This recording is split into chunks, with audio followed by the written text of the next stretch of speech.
আমার নবীও প্রথম অস্ত্র করেছেন বাইরে না পরিবারে বলেন?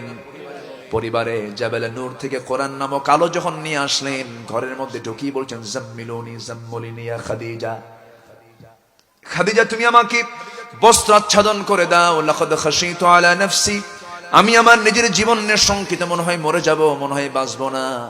এমন সময় খাদিজা রাদিয়াল্লাহু তাআলা বলছেন, আমার স্বামী গো, আপনার কোনো ক্ষতি পৃথিবীর কেউ করতে পারবে না, কারণ আপনি কাউকে ঠকান না, আপনি গরিবের সহায় হন, আপনি মাজলুমের পাশে দাঁড়ান, আপনি এতিমের পাশে দাঁড়ান, বিধবার পাশে আপনি দাঁড়ান, সারা জীবন আপনি মানবতার খেদমতে নিয়োজিত, আপনার কোনো ক্ষতি পৃথিবীর কেউ করতে পারবে না।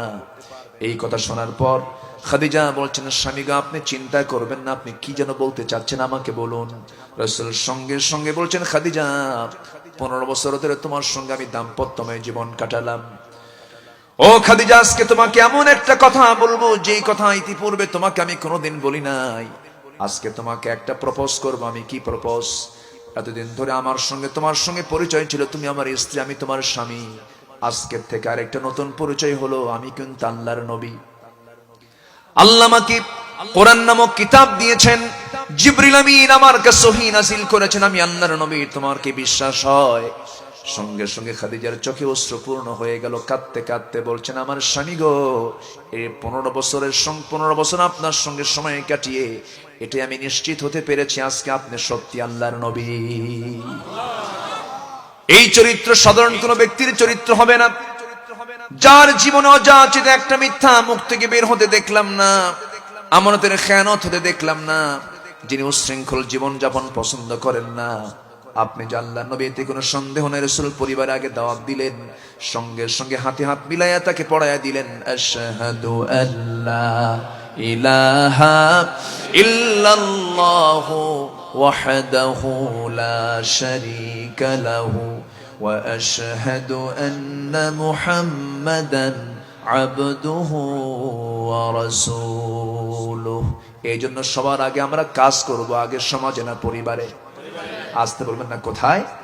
পরিবারে আমরা কাজ করব, পরিবারে আমরা দাওয়াতি কাজ করব, পরিবারের সন্তানদেরকে উত্তম নসিহত দেব, বউটাকে সুন্দর করে দিনের পথে তাকে আটকিয়ে রাখবো। আমার দেশে এমনও স্বামী আছি, বিশেষ বিশেষ বিশেষ দিনে 14ই ফেব্রুয়ারিতে মাশাআল্লাহ আসতেছে, খুব বরকতের দিন, খুব বরকতের দিন আসতেছে। বিশেষ বিশেষ দিন যখন চলে আসে, বউটাকে সুন্দর করে সাজায় নেয়, ম্যারেজ ডে পালন করে। কি ডে পালন করে? ম্যারেজ ডে, লাভ ডে, আর কি ডে আছে? ও প্রপোজ ডে। দেখছেন, প্রপোজ ডে, যেদিন প্রথম প্রস্তাব হয়েছে। অনেকে বলে, হুজুর আমার দাম্পত্যময় জীবন খুব ভালো, হুজুর আমার এটা কিন্তু লাভ ম্যারেজ। দেখছেন কি বলে? Love marriage. ওটা তো লাভ ম্যারেজ না, ওটা কুকাম ম্যারেজ। কুকাম, কুকাম, কুকর্ম, অকাম কুকাম কইরা তুমি বিয়ে করছো, এটা কি আবার গর্বের বিষয় নাকি? ওটা বুক উঁচু করে বলো কেন? লাভ ম্যারেজ কিসের লাভ ম্যারেজ? লাভ ম্যারেজ বলতে ইসলামে কিছু আছে? আসতে কান কেন? লাভ ম্যারেজ বলতে ইসলামে আছে কিছু?